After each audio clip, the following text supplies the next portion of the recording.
Innate dignity ہے کہ جس کو اللہ تبارک و تعالیٰ نے آپ کو دی. تو لہٰذا اللہ نے انسان کو اس طریقے سے بنایا کہ اس کو انسان بنائے. لیکن اب انسان نے اپنے ساتھ کیا کیا؟ تو انسان کو ایک ذاتی طور پہ اللہ تبارک و تعالیٰ نے ایک ڈگنیٹی عطا کی, ایک کرامت عطا کی, ایک رسپیکٹ عطا کی. لیکن کہا تم یہاں تک کہ اپنے آپ کو ریسٹرکٹڈ مت رکھنا, بلکہ تمہیں اس سے آگے جانا ہے. لہٰذا اللہ تبارک و تعالیٰ نے دین کے ذریعے, شریعت کے ذریعے, ہدایتوں کے ذریعے کہا کہ ایک اور ٹائپ کی کرامت ہوتی ہے کہ جس کو کرامت اکتسابی کہتے ہیں, which you can acquire, the dignity which you can acquire, the respect that you can achieve, the nobility that you can achieve, that is something where comes the real play, the real ground. یہاں پر define ہوتا ہے کہ کون کریم ہے اور کون لئیم ہے. ایک انسان وہ ہوتا ہے کہ جس کو اللہ نے جب ذاتی طور پہ ایک کرامت عطا کی تھی, ایک ڈگنیٹی عطا کی تھی, وہ ذاتی ڈگنیٹی بھی ختم کر دیتا ہے. لیکن ایک انسان ہوتا ہے کہ جو ذاتی ڈگنیٹی کو یوٹیلائز کرتا ہے اور جو رسپیکٹ اس کے پاس نہیں ہے اس کو حاصل کرتا چلا جاتا ہے, ترقی کرتا چلا جاتا ہے, بڑھتا چلا جاتا ہے, اور زیادہ محترم ہوتا چلا جاتا ہے, اور زیادہ کریم ہوتا چلا جاتا ہے. کوئی انتہا ہے اس کرامت کی؟ کہتے ہیں نہیں, کوئی انتہا نہیں ہے. تم جتنا زیادہ کوشش کرتے چلے جاؤ گے. میں نے کل عرض کیا تھا کہ اللہ تبارک و تعالیٰ نے یہ شریعت جو ہمارے لیے رکھی ہے, ہم اس شریعت کو, اس کے اوپر عمل کریں, لیکن یہ ہمارے لیے فائنل ڈیسٹینیشن نہیں ہے عزیزوں. یہ ایک شروعات ہے, یہاں سے آپ شروع کر رہے ہیں, یہ ظاہری اعمال سے آپ شروع کریں گے. اس کے بعد آپ کے لیے بہت لمبا راستہ واقعی آگے بڑھنا ہے. آپ کو ترقی کرنی ہے. ترقی کرنے کے لیے کون سے مراحل ہیں؟ میں اپنی بات کو سمیٹتا ہوا آگے بڑھوں گا, کیونکہ ظاہر سی بات ہے آپ تھکے ہوئے بھی ہوں گے, آج شب قدر بھی ہے, لیکن ظاہر سی بات آپ کو جاگنا ہے رات بھر. تو اب اس سے اچھا کیا موقع کہ آپ چپ چاپ بیٹھے رہے اور میں بولتا چلا جاؤں. آپ آرام فرمائیے اور میں تھکتا چلا جاؤں. تو آپ سنتے جائیے, میں کوشش کروں گا کہ آپ جو ہے تھکے بھی نہ اور آپ آرام بھی کرتے رہیں, اور بات کی بات آپ تک کے پہنچ جائے. ایک صلوات پڑھتے ہیں محمد والے محمد پر.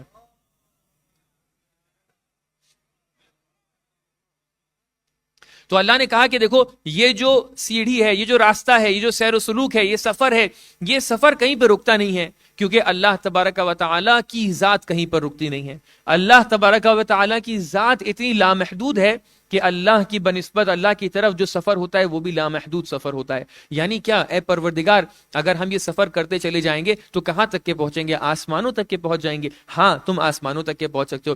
پروردگار کوئی مثال پیش کر, پروردگار مثال پیش کرے گا کہ اس سفر کی کوئی انتہا نہیں ہے. تم اپنے انسانیت کے اندر زیادہ سے زیادہ اس کرامت کو لاتے چلے جاؤ, تم نئے نئے مرحلے اچیو کرتے چلے جاؤ گے, اکتساب کرتے چلے جاؤ گے, حاصل کرتے چلے جاؤ گے, یہاں تک کہ تم ایک ایسے مرحلے پر پہنچو گے کہ جہاں پر تم اللہ کی مرضی حاصل کر لو گے, جہاں پر تم اللہ کی مرضی کو اپنے وجود میں لے کر چلے آؤ گے, جہاں پر فرشتے تمہیں محبوب کرنے لگیں گے, جہاں پر فرشتے تم سے محبت کرنے لگیں گے, جہاں پر انبیاء تم سے محبت کرنے لگیں گے, جہاں پر اللہ تبارک و تعالیٰ تمہیں ولایتیں عطا کرنے لگے گا. پروردگار کہاں تک کے جا سکتا ہوں؟ یہاں تک کے جا سکتے ہو کہ پروردگار تمہیں آسمانوں کی طرف لے کر جائے گا. قرآن میں ارشاد ہوتا ہے وَكَذَلِكَ نُرِي إِبْرَاهِيمَ مَلَكُوتَ السَّمَاوَاتِ وَالْأَرْضِ وَلِيَكُونَ مِنَ الْمُوقِنِينَ کہ اتنا تم کرامت کے سفر میں آگے جا سکتے ہو کہ وہاں پر اللہ تبارک و تعالیٰ تمہیں خود آسمانوں میں لے کر جائے گا. اے پروردگار, کیا یہ میری انتہا ہے؟ کہا نہیں, یہ بھی تمہاری انتہا نہیں ہے, بلکہ تمہاری ہی انسانی مجسمے میں ایک ایسی ذات موجود ہے, تمہاری ہی دنیا میں, تمہارے انسانی مجسمے میں, تمہارے انسانی پیکر میں. وہ ذات اتنا زیادہ اس سفر میں آگے چلتی چلی گئی کہ ایک ایسا مرحلہ پہنچا کہ وہ افق اعلیٰ کا مرحلہ تھا, جہاں پر جبرائیل ہاتھ جوڑے کھڑے تھے اور کہا اے رسول گرامی, یہ انتہا ہے, یہاں سے آگے فرشتے نہیں جا سکتے ہیں, لیکن انسان اس سے آگے جا سکتا ہے.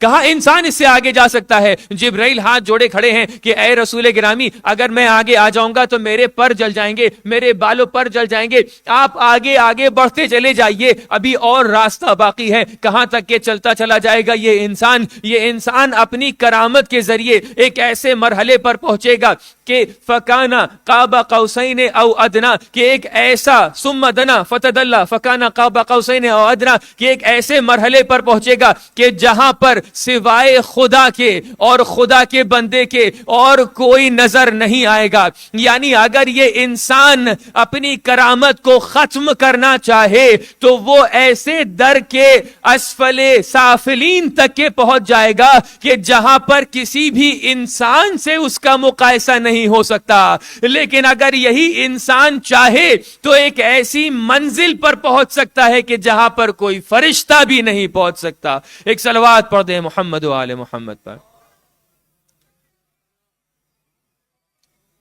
معراج پر رسول گرامی اسلام ہے، پروردگار عالم وحی نازل کرنا چاہتا ہے۔ کرامت جاننا چاہتے ہیں؟ کرامت کس کی کرامت کو میں بیان کرنے آ رہا ہوں؟ یہ تو مقدمہ ہے، ابھی اصل کرامت تک کے پہنچانا چاہ رہا ہوں۔ یہ مقدمہ ہے۔ کون ہے؟ پروردگار کی بارگاہ میں پیغمبر اکرم ہے۔ عبد کس کی بارگاہ میں؟ معبود کی بارگاہ میں۔ معبود ہے اور عبد ہے۔ جہاں پر جبرائیل کہہ رہے ہیں کہ میں آگے نہیں جا پاؤں گا، جبرائیل کہہ رہے ہیں کہ میری توان میں، میری قدرت میں یہ نہیں ہے کہ میں آگے چلا جاؤں۔ اس کا مطلب یہ ہے کہ اتنی خصوصی بات ہونے والی ہے کہ جہاں پر کسی اور کی گنجائش نہیں ہے۔ اسی لیے کہا کہ فَأَوْحَى إِلَىٰ عَبْدِهِ مَا أَوْحَى، کہ جب پیغمبر ایک ایسے مقام پر پہنچ گئے کہ جہاں پر کسی اور کا تصور نہیں ہے، وہاں پر پروردگار نے ایک بہت ہی خاص طریقے کی وحی نازل کی۔ اب ذرا قرآن کی طرف آ کر دیکھیں کہ قرآن میں مختلف مقامات پر پروردگار نے رسول اللہ کے نام کو بیان کیا۔ کبھی رسول کہا، کبھی نبی کہا، کبھی عبد کہا، کبھی محبوب کہا، کبھی مدثر کہا، کبھی مزمل کہا۔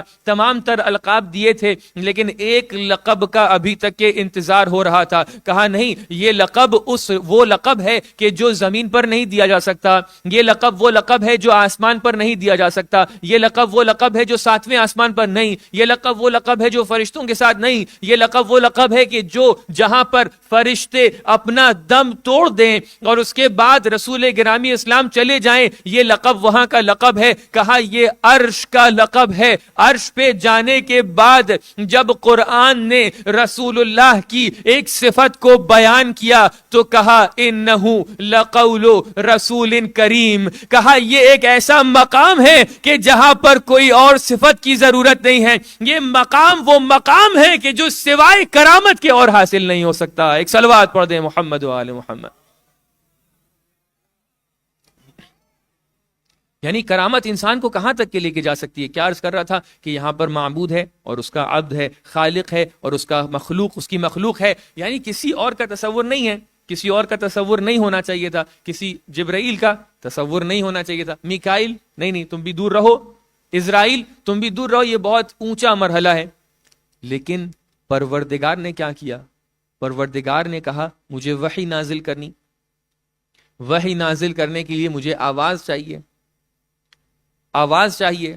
ذرا چل کے دیکھیں اپنے محبوب کے دل میں کہ کس کی آواز سب سے زیادہ محبوب ہے۔ پروردگار یہاں تو جبرائیل نہیں آ سکتے تھے، کہا نہیں آ سکتے، میکائیل نہیں آ سکتے تھے، نہیں آ سکتے تھے، اسرائیل نہیں آ سکتے، دوسرے فرشتے نہیں آ سکتے، عیسیٰ نہیں آ سکتے، موسیٰ نہیں آ سکتے، ابراہیم نہیں آ سکتے، نوح نہیں آ سکتے، آدم نہیں آ سکتے، کوئی بھی نبی وہاں پر نہیں آ سکتا، کوئی بھی فرشتہ وہاں پر نہیں آ سکتا۔ کسی اور کا تصور نہیں ہے سوائے خالق کے اور مخلوق کے، سوائے رازق کے اور مرزوق کے، سوائے معبود کے اور عبد کے۔ لیکن پروردگار یہ کیا ہوا کہ تو نے جب نبی کے لیے کسی آواز کو منتخب کرنا چاہا تو تو نے نبی کے قلب کو کھنگولا، نبی کے قلب میں دیکھا کہ کس کی آواز سب سے زیادہ محبوب ہے، کہا علی بن ابی طالب کی آواز سب سے زیادہ محبوب ہے۔ یعنی وہ مرحلہ، یعنی کرامت انسان کو ایک ایسے مرحلے پر لے کر چلی جاتی ہے کہ جہاں پر کسی فرشتے کی رسائی نہ ہو،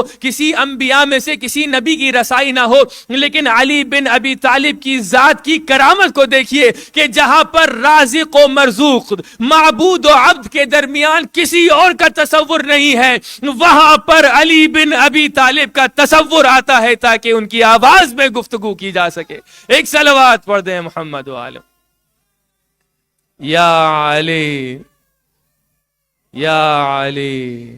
تو لہٰذا کرامت ذاتی کو سمجھنے کی کوشش کیجئے. علی بن ابی طالب کی کرامت ذاتی اور کرامت اکتسابی ایک ایسے مرحلے پر ہے کہ جہاں پر ہمارے اور آپ کے تصور پہنچ بھی نہیں سکتے, جہاں پر ہمارے اذہان پہنچ بھی نہیں سکتے.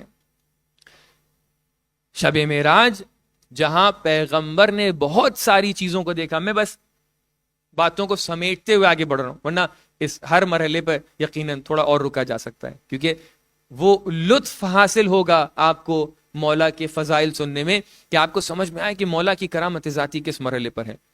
کرامت جتنی جتنی بڑھتی چلی جاتی ہے, انسان اتنا اتنا محبوب ہوتا چلا جاتا ہے, اتنا اتنا محترم ہوتا چلا جاتا ہے. جتنا جتنا انسان اپنی انسانیت کو بڑھائے اتنا اتنا خالق. بہت ساری روایتیں, میں بہت ساری روایتوں کو بیان نہیں کر سکتا ہوں. العبودیت کنہھا الربوبیہ, یعنی اللہ تبارک و تعالیٰ نے انسان بنایا, انسان سے کہا کہ میں تمہیں اپنا خلیفہ بنا رہا ہوں, اپنا عبد بنا رہا ہوں. انشاءاللہ تفصیل آئے گی خلیفہ کی کہ اپنا عبد بنا رہا ہوں. لیکن ارشاد ہوا حدیث میں کہ جتنا جتنا تم اچھے بندے بنتے چلے جاؤ گے, اللہ تبارک و تعالیٰ تمہارے اندر خالق کی صفات دیتا چلا جائے گا. عجیب روایت ہے, عجیب روایت ہے, عجیب روایت ہے. یعنی یہ کہ جتنا جتنا میں اچھا بندہ, جتنا جتنا زیادہ میں بندہ بنتا چلا جاؤں گا, خالق اپنی صفات کا مجھے مظہر بناتا چلا جائے گا. یعنی جتنا جتنا میں انسان, جتنا جتنا میں عبد بنتا چلا جاؤں گا, اللہ تبارک و تعالیٰ اتنا زیادہ مجھے محبوب بناتا چلا جائے گا, اتنا زیادہ مجھے محترم بناتا چلا جائے گا. یہی حقیقت ہے, یہی حقیقت ہے. یعنی کیا؟ یعنی حضرت امیر کائنات, آپ کی کرامت ایک ایسے منزلت پر پہنچ گئی, آپ لوگوں کے محبوب بن گئے, ہاں بن گئے. آپ حجج الہی کے محبوب بن گئے, ہاں بن گئے. لیکن کیا یہاں پہ بات ختم ہو جائے گی؟ نہیں, کہا مرحلہ آگے بڑھے گا. شب معراج جب پیغمبر آسمانوں کے ذریعے آسمانوں میں گئے, ساتوں آسمانوں میں آپ نے سیر کی, تو آپ نے کیا دیکھا کہ ایک چہرہ ہے کہ جو بار بار ہر آسمان پہ دکھتا ہے, اور وہ چہرہ اتنا زیادہ آشنا ہے کہ پیغمبر سے رہا نہ گیا, اور پیغمبر نے جبرائیل سے پوچھا کہ اے جبرائیل ذرا یہ تو بتائیے کہ یہ چہرہ جو مجھے بار بار ہر آسمان پہ دکھ رہا ہے, کیا یہ میرے بھائی علی بن ابی طالب کا چہرہ ہے؟ ایک مرتبہ جبرائیل پلٹ کر جواب دیتے ہیں کہ اے رسول اللہ, یہ علی بن ابی طالب نہیں ہے, بلکہ یہ وہ فرشتہ ہے کہ جس کو اللہ نے علی کے جیسا خلق کیا ہے. کیا علت تھی, کیا ریزن تھا, کیا سبب تھا کہ اللہ ایک ایسے فرشتے کو خلق کرے, ایک ایسے فرشتے کو خلق کرے کہ جو علی بن ابی طالب کے جیسا ہو؟ اس کا ریزن, اس کا سبب یہی ہے کہ جتنا جتنا انسان عبد بنتا چلا جاتا ہے, وہ اتنا اتنا زیادہ محبوب بنتا چلا جاتا ہے, اور اس کی محبت اس دنیا تک کے محدود نہیں ہوتی ہے, بلکہ وہ محبوب ملائکہ بنتا چلا جاتا ہے. اب یہ محبت اتنی زیادہ ہوتی چلی جاتی ہے کہ اب فرشتے اگر علی بن ابی طالب کی زیارت نہ کریں تو ان سے رہا نہیں جاتا ہے. وہ بار بار پلٹ کے خالق سے کہتے ہیں پروردگار ہمیں علی بن ابی طالب کی زیارت کرنی ہے, کیا ہمیں اجازت ہے ہم زمین پر چلے جائیں؟ اتنی مرتبہ درخواست آتی ہے کہ پروردگار علی بن ابی طالب کی شبیہ ایک فرشتہ بنا دیتا ہے کہ جو ہر آسمان پر موجود ہوتا ہے. اب ملائکہ اس کی زیارت کرتے چلے جاتے ہیں, علی بن ابی طالب کو یاد کرتے چلے جاتے ہیں. عزیزوں, اللہ نے ایک ایسی صفت کرامت کی شکل میں آپ کو دی ہے کہ اگر آپ نے اس کرامت کی صفت کو عروج پر پہنچا دیا تو آپ فرشتوں کے محبوب نہیں بلکہ مسجود ملائکہ بن جایا کرتے ہیں. ایک صلوات پڑھ دیں محمد و آل محمد.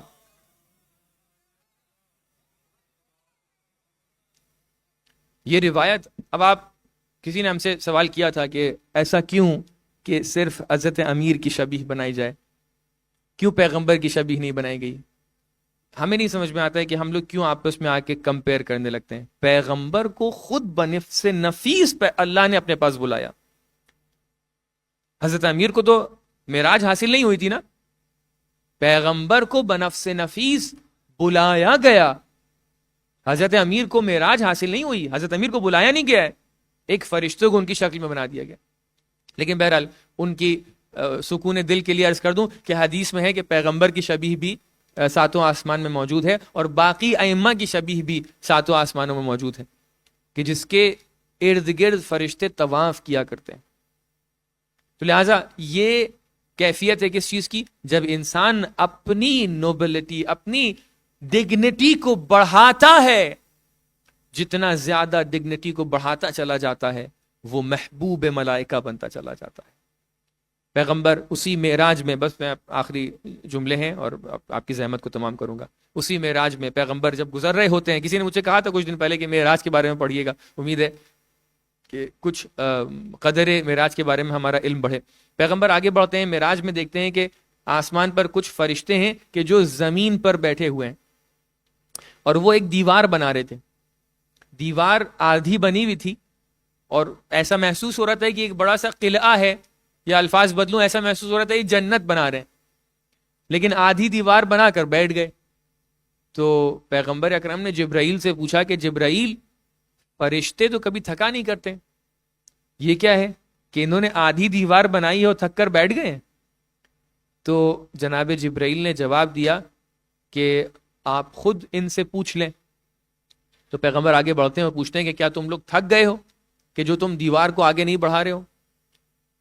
تو انہوں نے جواب دیا کہ اے پیغمبر، ہم تھکے نہیں ہیں، فرشتے تھکتے نہیں ہیں، ہم انتظار کر رہے ہیں کہ کب ہمارے پاس اس دیوار کے مصالح آئیں گے اور ہم دیوار کو بنا پائیں گے. مصالح سمجھتے ہیں کیا ہوتا ہے؟ یہ پتھر، یہ سیمنٹ، یہ مٹی، یہ سب چیزیں جو ہیں ملا کے ان کو مصالح کہا جاتا ہے. ہم لوگ اردو میں کہتے ہیں مسالہ. وہ مسالہ جو ہوتا ہے وہ مصالح ہوتا ہے، عربی ورڈ ہے، اس کو ہم نے توڑ کے مسالہ بنا دیا. آج کل تو مسالہ دیواروں پہ نہیں، منہ کے اندر بھی ہوتا ہے، لیکن بہرحال وہ مصالح ہے. تو وہ مصالح جو ہیں کہ جن کے ذریعے سے دیواریں بنتی ہیں وہ نہیں آئے ہیں. اچھا، مصالح کیا ہیں؟ وہ کون سی چیزیں ہیں کہ جس کے ذریعے سے آپ دیوار بناتے ہیں؟ تو انہوں نے کہا کہ اے پیغمبر، یہ مؤمنین کے اعمال ہیں کہ جن سے ہم دیواروں کو بناتے ہیں. غور کیا آپ نے؟ کیا بنا رہے تھے یہ ملائکہ؟ جنت بنا رہے تھے نا. کیا بنا رہے تھے؟ جنت بنا رہے تھے. کس چیز سے بنا رہے تھے؟ آپ کے عمل سے، آپ کے عمل سے، آپ کے عمل سے، آپ کے عمل سے. آپ نماز پڑھتے ہیں، وہاں پر آپ کی جنت بنائی جاتی ہے، اسی نماز سے وہ دیوار بنتی ہے. آپ دعا پڑھتے ہیں، آپ ذکر اہل بیت کرتے ہیں، اسی ذکر سے وہاں پر وہ دیوار بنائی جاتی ہے. سمجھنے کی کوشش کریں کہ اللہ نے ایک ایسا نظام بنایا ہے. اور دوسری طرف سے آیات کیا کہتی ہیں کہ جہنم کی کیفیت کیا ہے؟ کہ اس کا ایندھن جو ہے وہ کون ہے؟ ناسو والحجارہ. کہ جہنم کا ایندھن کیا ہے؟ لوگ ہیں اور پتھر ہیں. تعجب نہیں ہونا آپ کو کہ انسان ہی جہنم بنا رہا ہے اور انسان ہی جنت بنا رہا ہے. کس چیز سے؟ الگ سے نہیں، اپنے عمل سے. یہ آپ کی ذات ہے کہ جس ذات کو اللہ نے یہ کرامت بخشی ہے کہ اگر آپ نے کرامت کے راستے میں ترقی کی تو یہ آپ کی جنت بن رہی ہے. لیکن اگر آپ نے شقاوت و لعنت کے راستے پر پستی کی طرف چلتے چلے گئے تو یہ آپ کی جہنم بنتی چلی جا رہی. تو یہ کیفیت ہے کہ اللہ نے آپ کو محترم بنایا ہے. اگر احترام کا، اگر کرامت کا درس کہیں سے حاصل کرنا ہے تو آئیے مسجد کوفہ میں آئیے. اور وہ بات کہ جو میں نے مجلس کے شروع میں عرض کی تھی کہ مسجد کوفہ میں دیکھیے کہ ایک کریم کیسا ہوتا ہے اور ایک لئیم کیسا ہوتا ہے. ایک کریم ایسا ہوتا ہے کہ جب اس کے سر پہ ضربت لگتی ہے تو وہ پلٹ کر کہتا ہے فزتو ورب الکعبہ، رب کعبہ کی قسم کہ میں کامیاب ہو گیا. اور لئیم کیسا شخص ہوتا ہے کہ جو دیکھ رہا ہوتا ہے کہ حجت الہی، جس نے نماز کے لیے آ کر تجھے اٹھایا ہو، تو پلٹ کر اسی پر وار کر دے. کریم کیسا ہوتا ہے کہ جو اپنے دشمن کے سامنے دودھ کا پیالہ رکھے. لئیم کیسا ہوتا ہے کہ جو قتل کا وار کرنے کے باوجود توبہ نہ کرے. کریم کیسا ہوتا ہے کہ جو پلٹ کر کہے کہ اگر ایک وار کی گئی تھی تو اس کے اوپر بھی ایک ہی وار کرنا. انشاءاللہ ابھی کچھ ہی لمحوں بعد آپ دیکھیں گے اس کریم بن کریم کا تابوت نکلے گا. آپ محسوس کریے گا، امام زمانہ کو پرسہ پیش کیجیے گا اور اپنے دل میں اس بات کو دہرائیے گا کہ ہم نے کس کریم کو کھو دیا، کس کریم کو آج رات کو ہم نے کھو دیا کہ جو ہمارا باپ تھا اور کس طریقے سے ہم آج یتیم بن گئے۔ عزیزوں، آج ہی کی رات تھی کہ جب حضرت امیر کو گھر پر لایا گیا، تمام بچے جمع ہو گئے، سب لوگ گریاں ہیں۔ اب اصحاب آنا چاہتے ہیں، اصحاب دیکھنا چاہتے ہیں، لیکن حضرت امیر کائنات کی کیفیت یہ نہیں ہے۔ کبھی غش میں جاتے ہیں، کبھی ہوش میں آتے ہیں، کبھی پھر غش میں چلے جاتے ہیں، کبھی پھر ہوش میں آتے ہیں۔ اپنے امام زمانہ کو پرسہ دیجئے کہ اے امام زمانہ، اپنے جد کا پرسہ ہم سے قبول کیجئے۔ ذرا سوچئے اس وقت کیا کیفیت ہوگی، امام حسن کی کیا کیفیت ہوگی، امام حسین کی کیا کیفیت ہوگی۔ لیکن میرا دل تڑپ جاتا ہے کہتے ہوئے، ہائے رے اس بیٹی زینب کی کیا کیفیت ہوگی جو اپنے باپ کو کھوئے دے رہی ہے۔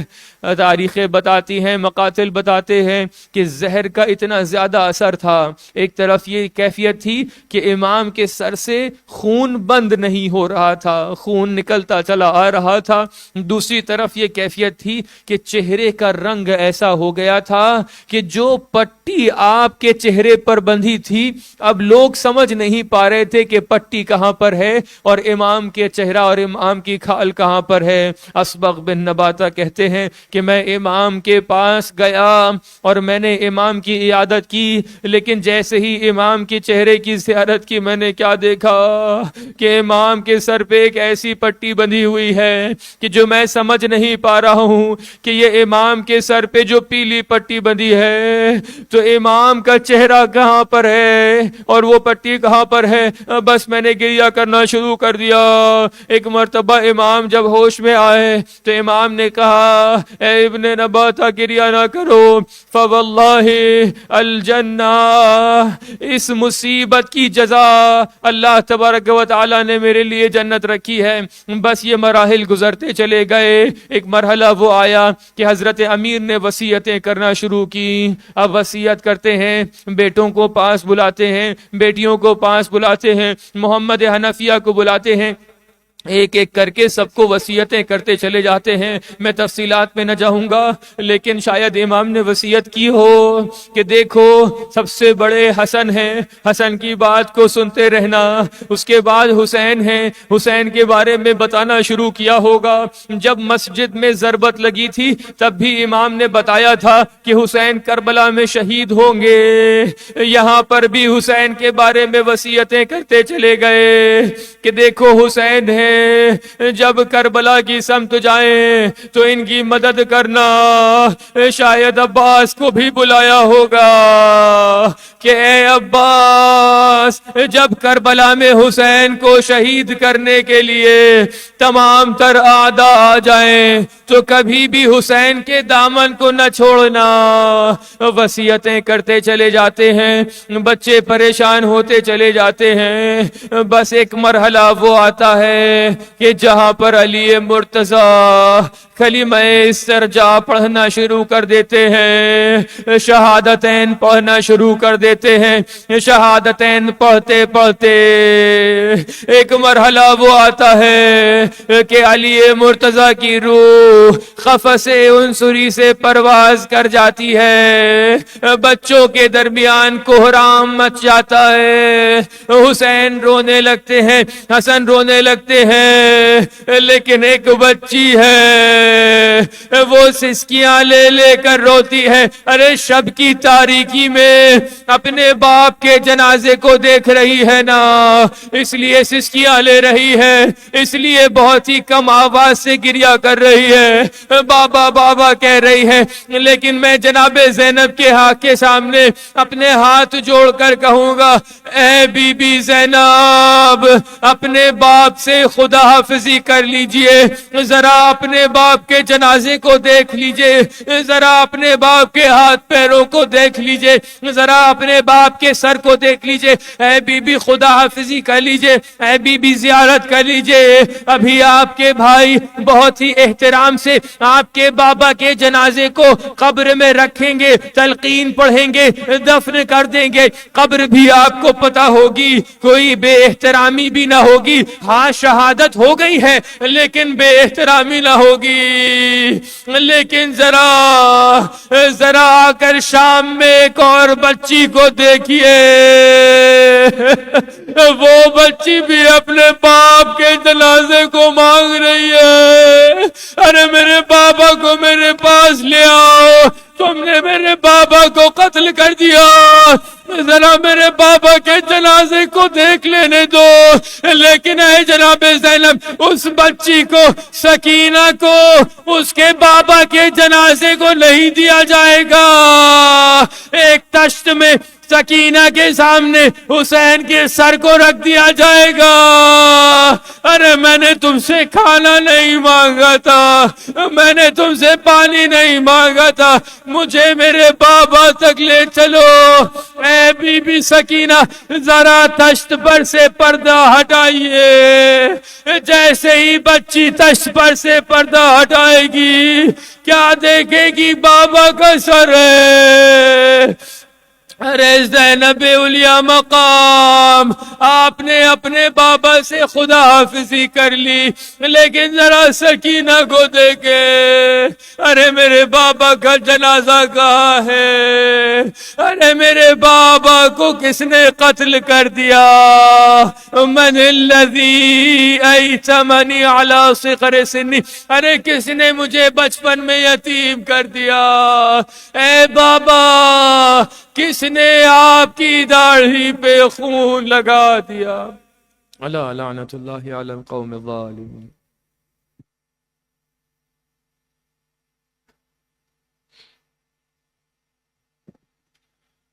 شیر خدا کی لاش ہے سوئے نجف چلی.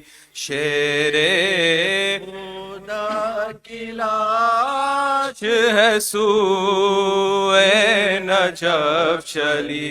ہر سمت ایک